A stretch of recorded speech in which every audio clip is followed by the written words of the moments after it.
Primeiro, boa tarde. Muito obrigado por vocês estarem aqui.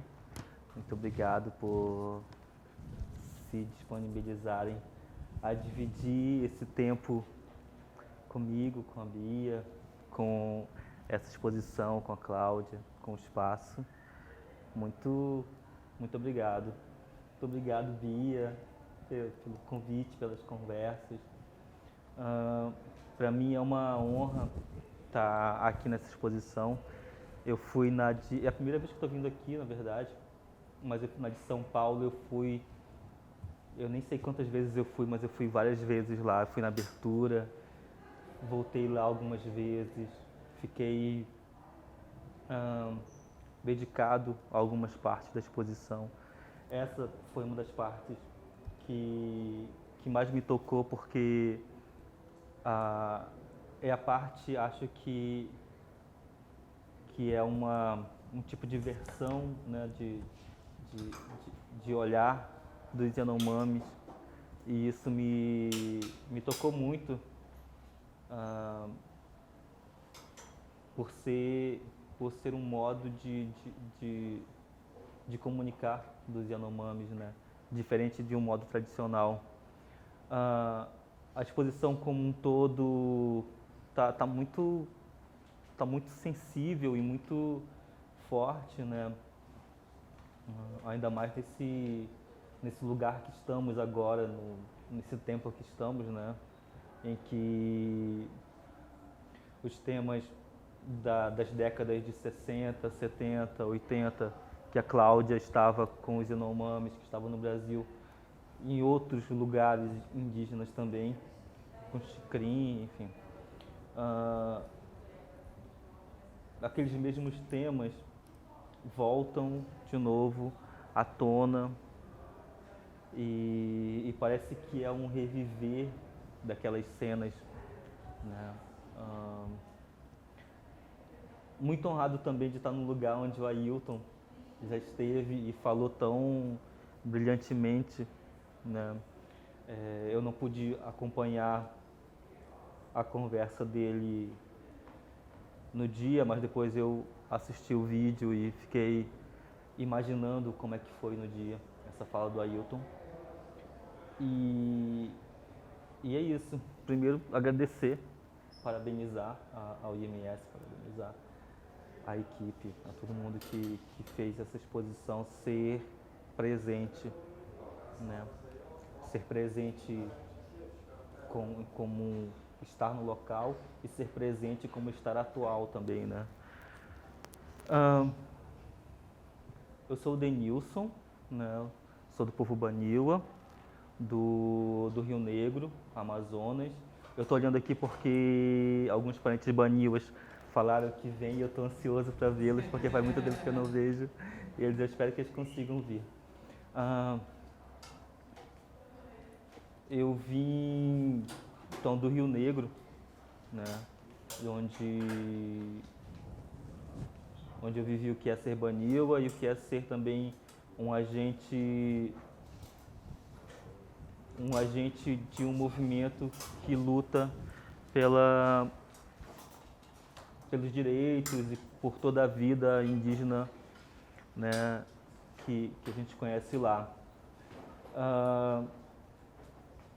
E eu vivi grande parte da minha vida também numa cidade chamada Barcelos, que é de onde faz parte o Rio Demeni, que é onde o Davi passava grande parte da vida também. E bem próximo ali aos Yanomamis, porque em Barcelos tem o posto da FUNAI e um posto da Sequoia, que faz atendimento de saúde aos indígenas. Foi construído também grande parte por conta de uma articulação da comissão Yanomami, que é isso, a CCPY. Enfim, e o meu contato com os Yanomamis foi em Barcelos. Muito deles terem que ir a Barcelos para se tratar de saúde, ou por conta de algum projeto do governo de documentação, né, de tirar registros, enfim, por vários motivos. E foi também das primeiras vezes que eu tive contato, que eu estava conversando, que eu tive contato com alguns desenhos, assim, que eu não sei dizer de quem eram os artistas, mas lá nessa sede da FUNAI tinham vários arquivos desses desenhos. Eu não entendia como é que eram isso, ou como é que tinham chegado lá, porque também eu era muito jovem, e eu fui entender o processo todo na exposição em São Paulo, quando eu pude ler e depois pesquisar também sobre como é que foi esse projeto da Cláudia, né, e de todo um conjunto de ideias e de pessoas juntos. E sobre mim, eu fiz parte na minha vida do movimento indígena do Amazonas, né? E agora eu estou numa outra caminhada que é esse lugar de ser artista, de trabalhar os temas que a gente já trabalhava no movimento indígena, mas de uma forma que possa tocar ou que possa chegar às pessoas por um outro viés que não o de ações, de protestos ou de reivindicações ou de documentos ou de pressões sobre órgãos e pessoas que detêm poder sobre a nossa vida enquanto indígena. Então acho que o lugar que eu estou hoje é um lugar onde eu posso falar sobre mineração em terras indígenas, de um modo que chegue a pessoas que sequer sabem que existem indígenas na Amazônia ou que nunca tiveram esse contato com populações indígenas. Talvez dessa forma conseguir alcançar um lugar de emoção ou de afetividade, né, maior, em conjunto, claro, com outros meios de lutas das populações indígenas.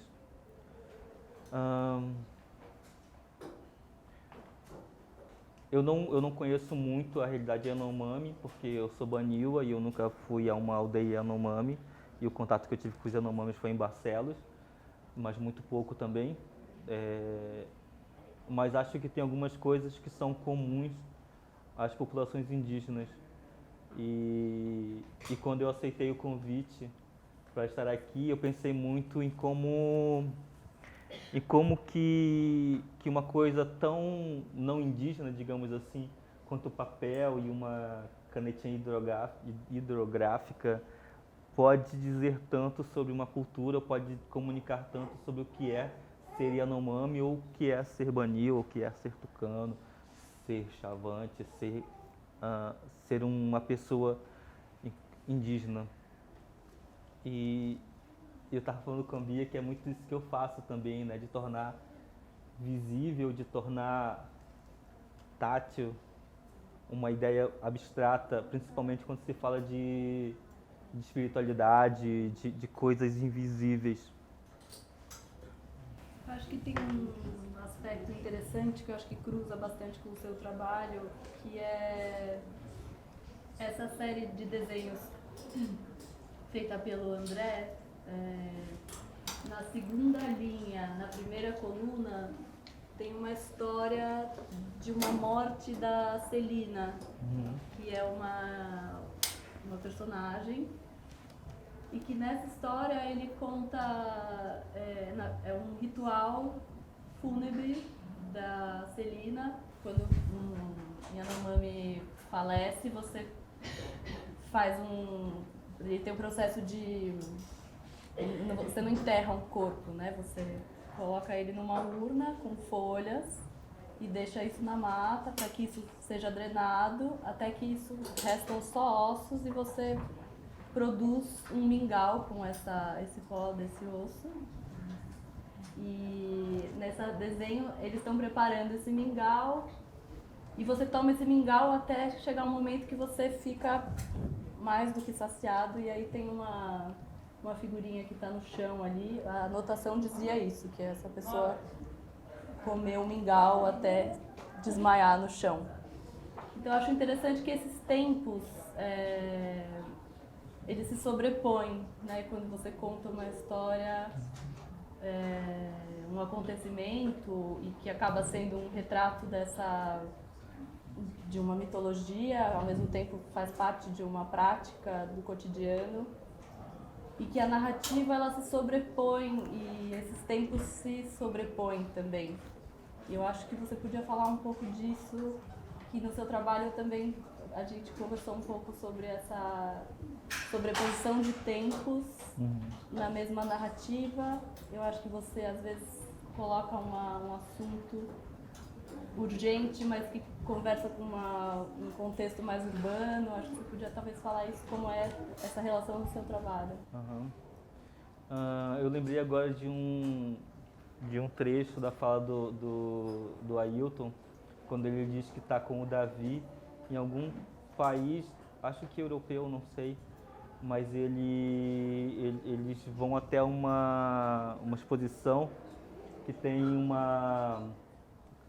holograma, que tem hologramas. E aí o Davi fala pra ele, o que é isso? Aí ele não sabe como explicar, porque ele diz que pra ele também é muito novo aquilo, que ele não tinha visto, mas ele, claro, ele tem uma compreensão maior que o Davi sobre o mundo. E aí ele fala pro Davi, isso é um tipo de fotografia. Aí o Davi fala, mas isso é o Chapuri. O Chapiri, isso são os espíritos. E aí é muito legal como que o Ailton fala assim, eu não sou Yanomami, eu nunca vi um espírito da floresta Yanomami, não sabia como é que isso era, não sabia se era do tamanho de uma formiga, do tamanho de, sei lá, de uma águia, não sabia o que é isso. Quando o Davi me fala que aquele holograma é um espírito do conhecimento Yanomami, eu tenho uma sensação de aproximação daquilo, né? Acho que a mesma sensação que a gente pode ter nos desenhos ou em alguns trabalhos que eu faço, em que a gente utiliza essas linguagens que não são da minha cultura ou do que eu aprendi, para comunicar com as pessoas que não fazem parte dessa cultura, né? Então, essa aproximação só é possível quando se conecta as coisas, né? Então, lá no Itaú Cultural, o que eu fiz foi um mural onde eu conto 2 histórias da criação do mundo e só é possível a conexão entre o Rio Negro e São Paulo quando eu uso a imagem e as cores que são reconhecidas pela cidade de São Paulo. E ao mesmo tempo falando de como é ocupar a cidade como uma memória indígena, mas também compartilhando o que é uma memória indígena, né? O que é um conhecimento de cosmos, de entendimento de universo enquanto indígena.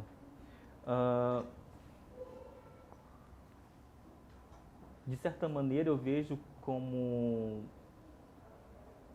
uma tradução para quem não é Yanomami esses desenhos, né? Assim como eu tento traduzir para quem não é Baniwa as histórias que eu vivi ou que eu conheço.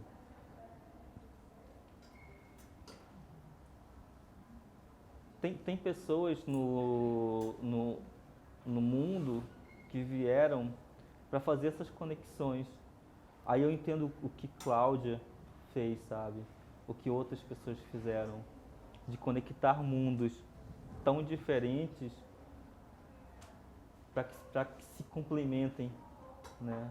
Para que a parte que falta em um seja complementada com a parte que está em outro e vice-versa.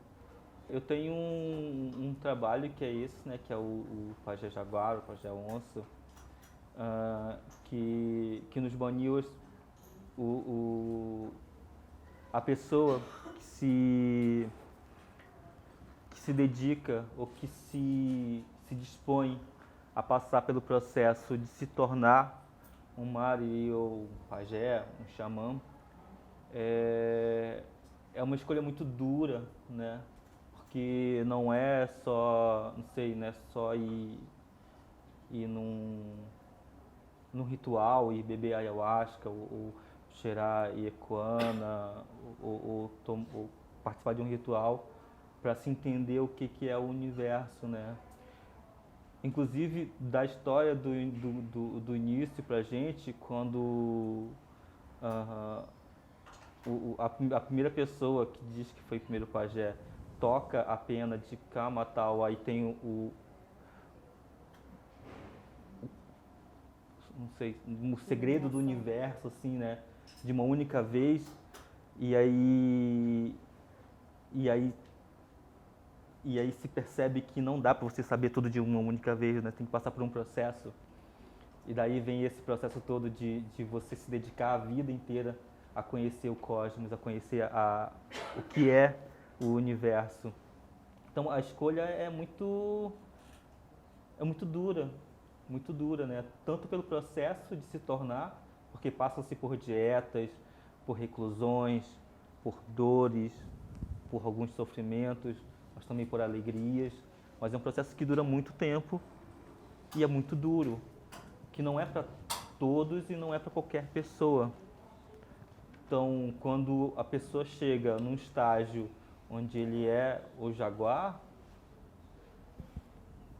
ele tem um conhecimento muito amplo sobre muita coisa, né? E ele entende também que assim como ele chegou ali, quase ninguém vai chegar.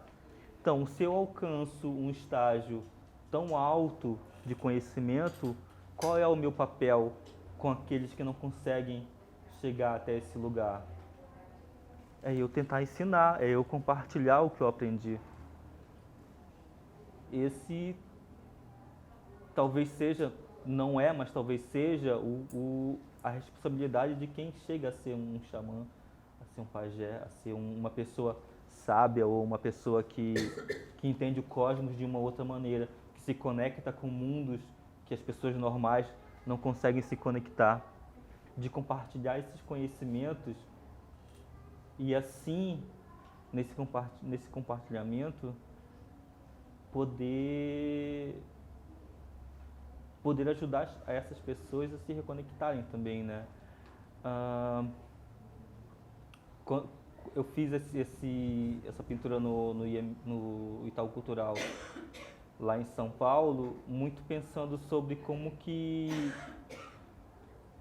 a gente, enquanto indígena, se entende como parte da natureza, não dessa natureza como a gente fala, mas da natureza enquanto todo um conjunto faz parte do universo, e em como que a racionalidade ou a ciência ou os deuses os deuses não, né, do cristianismo, foi tornando a gente muito racional e nessa racionalidade nos afastando do resto das coisas, né? Então, na cidade, a gente tem muitas preocupações e essas preocupações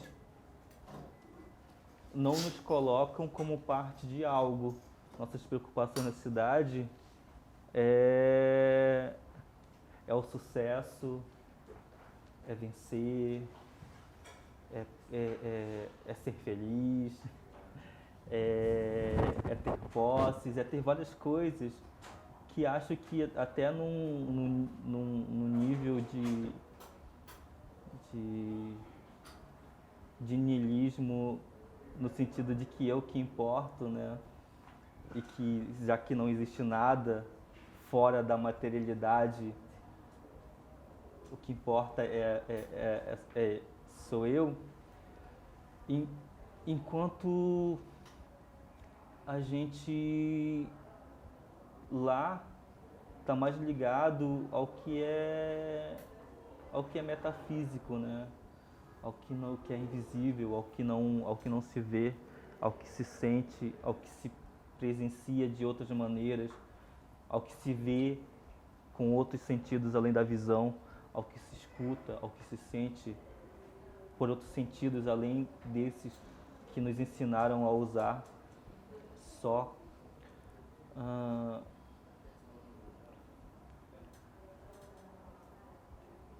o pajé,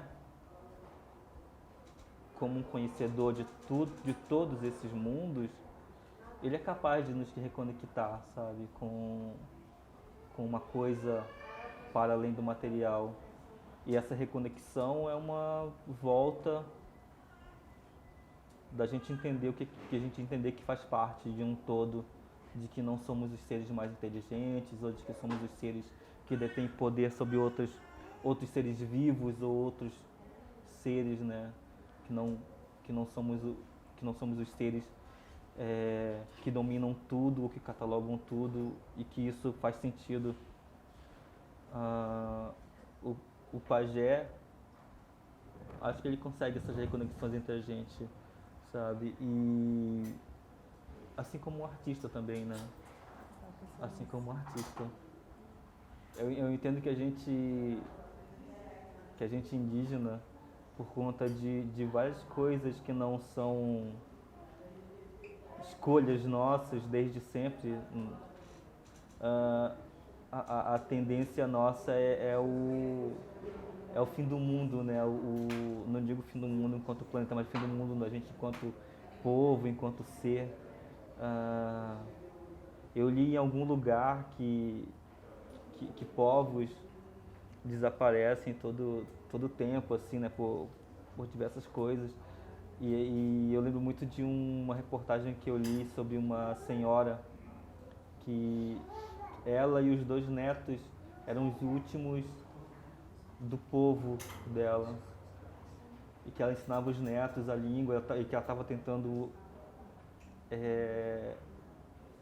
casar os netos com um outro povo que fazia mais ou menos parte, mas não era, mas é para um jeito de tentar adiar a extinção daquele povo.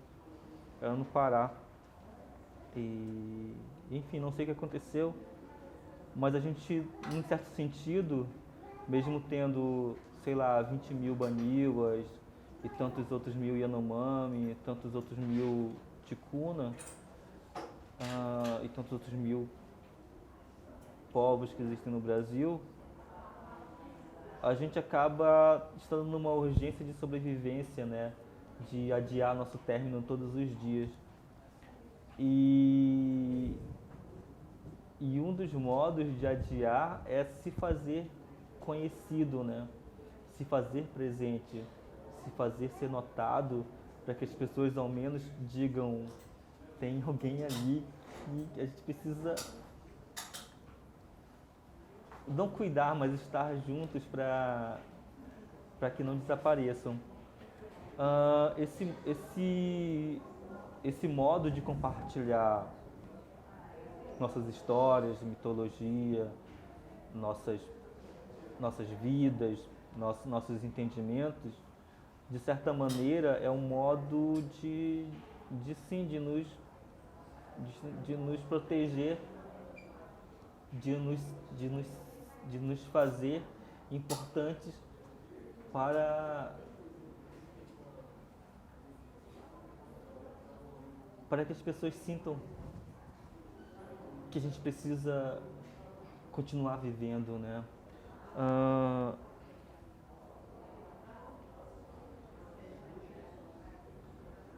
por isso também que eu pinto, por isso que outros artistas indígenas pintam, por isso que outros artistas escrevem, por isso que outros artistas filmam, para que se a gente se fizer presente, se fizer vivo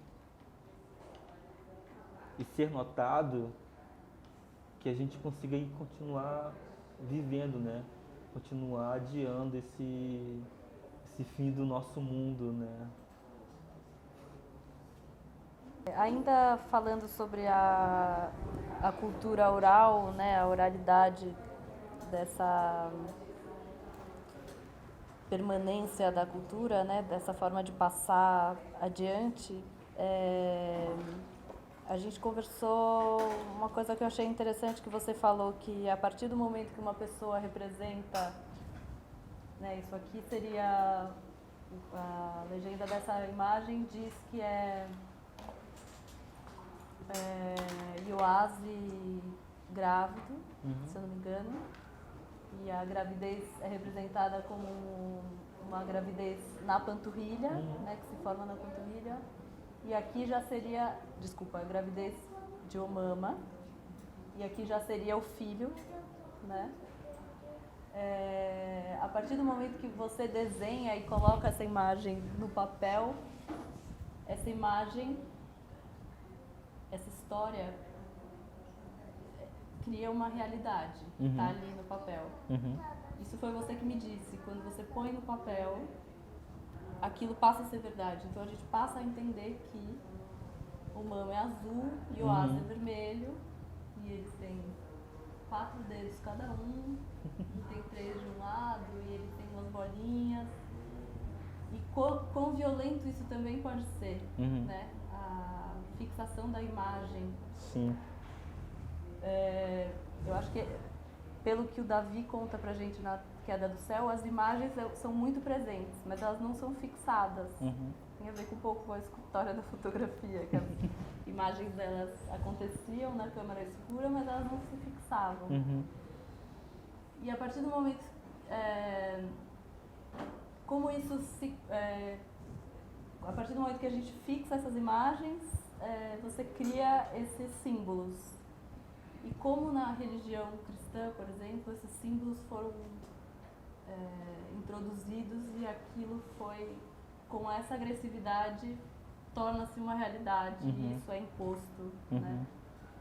Quão violento pode ser uma fixação dessa imagem? Eu acho que o que você propõe talvez seja... Eu queria que você falasse um pouco disso.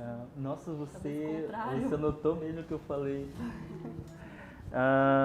Então, eu penso que é isso mesmo, né? Por exemplo, fugindo um pouco do que é imagético,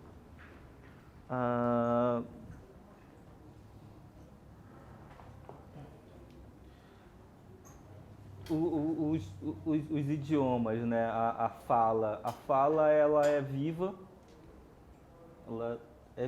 enquanto oralidade.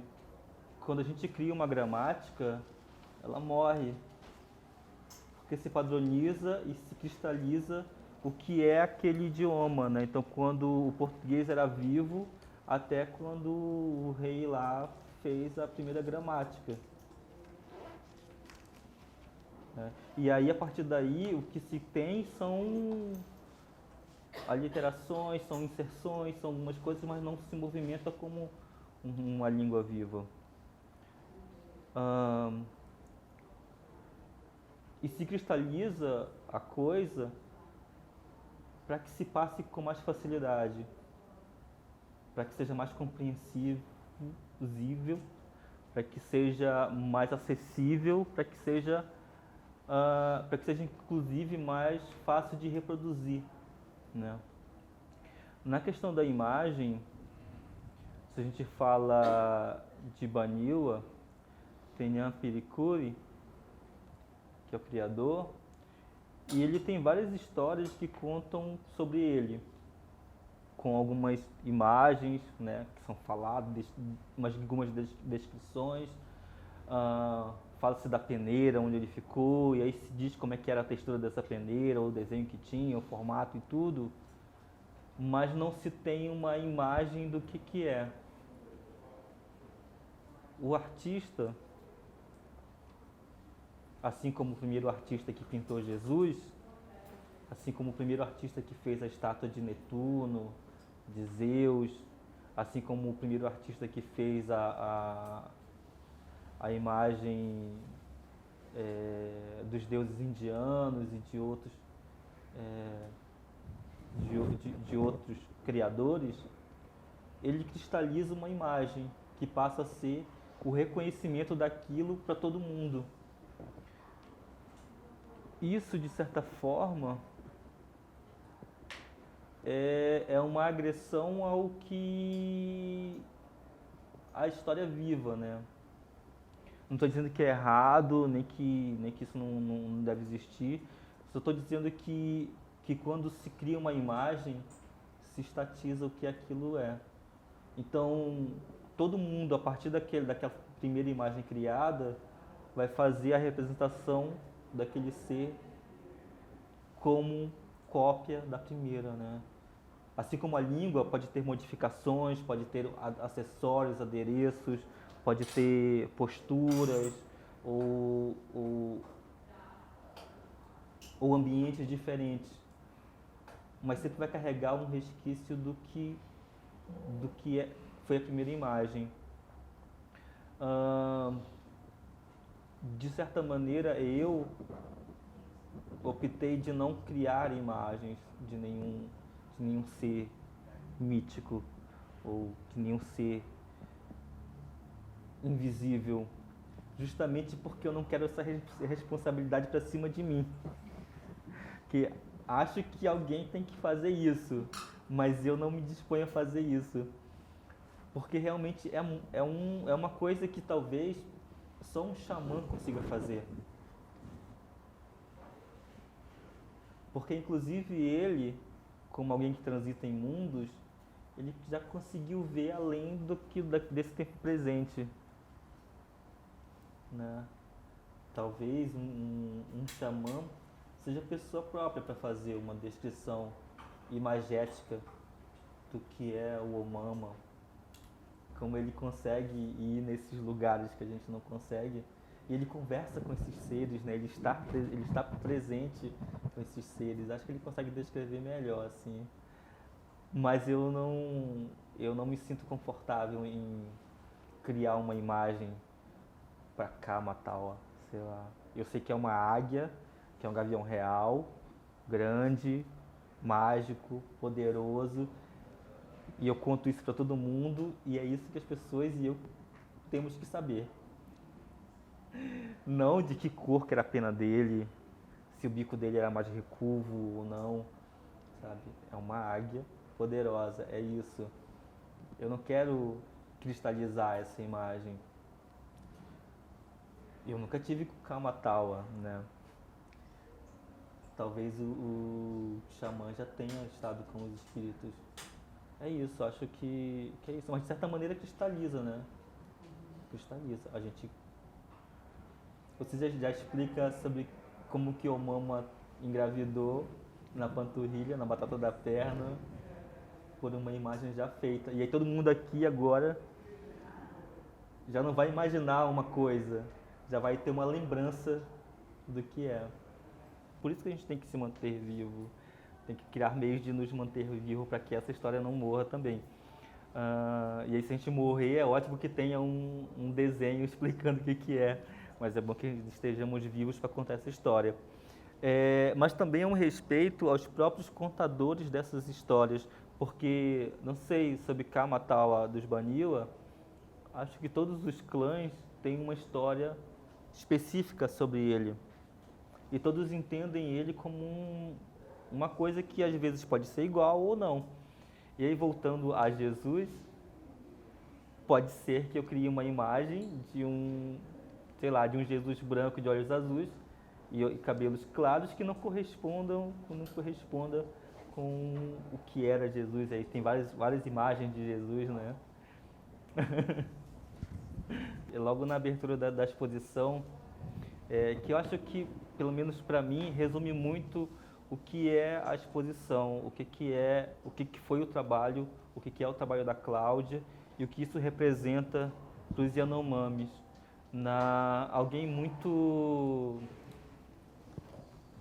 muito inquieto na abertura faz uma provocação para Cláudia, falando, porque ele entende disso, né, de que os Yanomamis não aceitam a ideia de ter uma imagem de alguém que já faleceu.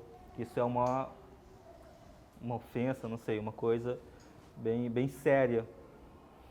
E alguém muito, não sei, fez uma provocação para ela que é, mas e aí, como que se os Yanomamis não aceitam que nada de um falecido exista após a morte, até após o falecimento dele, como é que os Yanomamis veem você expondo as fotos deles, dos parentes falecidos aqui?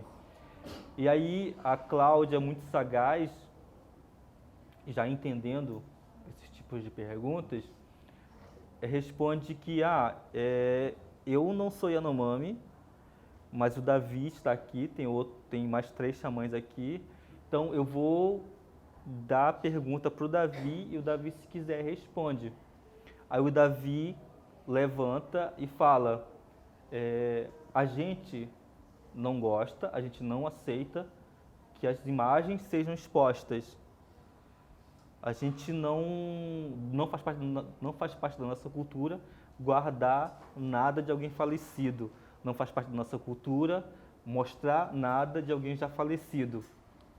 Mas a gente entende que o trabalho da Cláudia é tão importante para manter a nossa cultura e a nossa vida e a nossa terra, que a gente passa por cima, ele não falou com essas palavras, mas a gente passa por cima dessa regra da nossa cultura para apoiar a exposição, para apoiar o trabalho da Cláudia. Então, acho que é exatamente isso. Tem coisas que a gente tem que ver a importância daquilo, sabe? A importância do esforço e do que é preciso ser feito para que a gente sobreviva. Se é preciso cristalizar a imagem do Omama para que as pessoas entendam que a gente tem uma história de criação ou de início do mundo, né? Porque a gente tem uma mitologia mais complexa, a gente faz isso. Se é preciso que a gente aprenda a falar português como o Davi aprendeu, a gente aprende. Se é preciso que eu saia da aldeia para falar sobre minha cultura e para dizer que tem muitos parentes meus que dependem de políticas de apoio àquele povo, eu vou fazer, mesmo que isso quebre um pouco as regras do que eu entendo enquanto indígena. E aí essa resposta do Davi, de que eles não aceitam e de que eles entendem a importância, me fez muito, sabe, fazer, é isso mesmo, sabe, é isso. É isso, a importância dessa exposição, que é um resultado de anos de trabalhos, de anos de dedicação a uma causa que talvez os Yanomamis estivessem em menor número agora, se não fossem o trabalho da Cláudia junto com os Yanomami, né, junto com o Davi, sabe? Porque essa exposição é só uma parte do que foi feito, né, de levar essas imagens para a Europa, de mostrar essas imagens em órgãos internacionais, de pressionar governos com várias coisas e também de mostrar quão rico é a cultura, que precisa ser melhor olhada, né, ou entendida. Acho que enquanto pajé, o artista também tem esse, não sei se poder, mas talvez essa capacidade de animar, né, de pôr a animação numa coisa que talvez estivesse um pouco apagada, ou estivesse acabando, motivar, digamos assim, né? Como nos filmes, como nos livros também, né, dos autores indígenas. Acho lindo como a Sueli Machacali e o Israel Machacali estão fazendo animações com desenhos, sabe? Para contar histórias antigas que muitos dos jovens que foram para a cidade ou que estão numa outra situação não lembravam mais. Acho que é isso, o papel do xamã, de lembrar a gente de estar no mundo como parte de um todo, e do artista de lembrar coisas que talvez a gente tenha se esquecido, ou um pequeno trecho da história que a gente não lembrava mais, assim, sabe? Ah, o tempo faz com que a gente repense as coisas, né? O contato, toda a história. No Rio Negro, muitos jovens não gostam de ser indígenas. E é muito fácil entender isso, sabe? Num mundo onde é muito violento, ser o objeto da violência faz a gente querer se afastar. E muitos realmente esqueceram algumas histórias. Então, lembram agora por conta dos livros ou dos filmes. Sorte que alguns mais velhos entenderam e estão já há um tempo voltando a ensinar a gente. Acho que, de certa maneira, apesar de ser um contraste muito grande quando se aparece uma nova ferramenta, no final a cultura subjuga aquele objeto e ressignifica, se a gente tem usado essa palavra, aquele objeto como a câmera de filmar, de fotografia, como a caneta e o papel. As ferramentas estão para serem usadas e é isso, assim, é um modo de guardar também, guardar memórias, né? Guardar memórias. A Rádio Yandê é um projeto que eu tenho muito orgulho. Eu criei junto com a Ana Poaca e com a Renata, aqui no Rio, dia 11 de novembro de 2013. É isso. E de certa maneira é isso, né? É uma rádio indígena que todo mundo não, mas uma grande parte das pessoas que que ouve eu falar isso, fala assim, mas é uma rádio que toca música de aldeia e tal. Eu falo assim, a gente toca música de aldeia também, mas nesse sentido de utilizar de uma ferramenta para guardar memórias antigas, tem, por exemplo, indígenas que cantam rap, que não é uma linguagem musical tradicional. Funk também, tem indígena cantando funk. Tem um moço do Pará, que agora era uma coisa que eu até brincava assim, só não tem heavy metal, pop, MPB, pagode, só não tem funk. Aí agora tem um moço do Pará que canta funk. E as histórias que contam nessas músicas, por mais não indígenas que sejam, são histórias ou da mitologia, ou da resistência, ou da história desses povos. Os guaranis do Bro contam sobre como as aldeias foram surgindo ao longo das resistências e como que o povo guarani se manteve resistente durante esses tempos, né? Esse moço do funk lá, eu esqueci o nome dele agora, mas ele canta coisas da aldeia, que acontecem na aldeia, assim, sabe? São modos de se guardar memórias para os novos tempos. Acho que, e aí tem dos cineastas também, a Rita Carelli e um Vansan e uma equipe toda também que foram, acho que visionários no sentido disso, né, de dar ferramentas para que a gente conte histórias e grave histórias e até chegar nesse momento agora que tem vários cineastas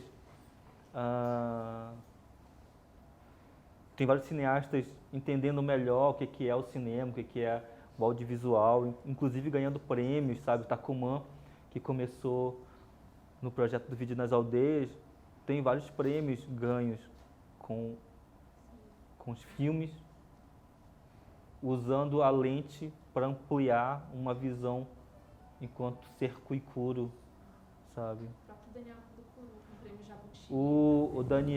O Daniel Munduruku, o Cristino Apichana, são dois indígenas que ganharam juntos 7 prêmios Jabuti. É isso. Que é o prêmio de literatura mais importante do Brasil. Então, eu, Jaider, Iban, Arissana, ganhamos o Prêmio Pipa, que é o prêmio mais importante de arte contemporânea do Brasil. Que mais? A Catu, a Joana Ticuna foram indicados a um prêmio internacional de música no Canadá. Então, são jovens e são pessoas indígenas que entenderam que dominar linguagens e técnicas são importantes para manter o nosso modo de vida, a nossa cultura, a nossa história e compartilhar também essa história, sabe? Porque mesmo que a gente defenda nossos territórios e nosso modo de vida, toda essa luta também influencia diretamente no modo de vida e na história de vocês. Eu tenho ficado muito feliz de como que o meu trabalho tem alcançado lugares de discussões que eu nem imaginava, assim, sabe? Eu tenho tido respostas muito boas e algumas também provocações sobre isso. E eu estou muito focado agora nesse tempo na pesquisa sobre agrotóxicos, sobre o agronegócio, sobre modos de produção. E é legal ver que as pessoas têm repensado sobre seus modos, sabe, de estilo de vida, de tudo. Estou bem feliz, na verdade. E muito feliz também quando as pessoas pegam trabalhos meus que são menos políticos, digamos assim, e mais de compartilhar e entender que algumas histórias fazem sentido até para quem não é indígena, da criação do mundo, de tudo isso, assim, de como que a gente se conecta com as coisas no universo. Eu agradeço muito a vocês. Mas sério, eu agradeço mesmo. E só para fazer um último pensamento sobre os desenhos, eu agradeço muito vocês disponibilizarem o tempo de vocês, porque no mundo que a gente está, onde o tempo é tão... A gente criou até um termo para que o tempo é dinheiro, né? Que o tempo é tão valioso. Vocês estarem aqui para ouvir, nem sei quanto tempo foi de conversa, é muito importante, sabe? Por mais pessoas iguais a vocês estão dispostos a ouvir, mas a gente vai continuar fazendo coisas para quem não consegue ouvir, né? Consegue só ver, está muito fixo na imagem. É isso, muito obrigado mesmo.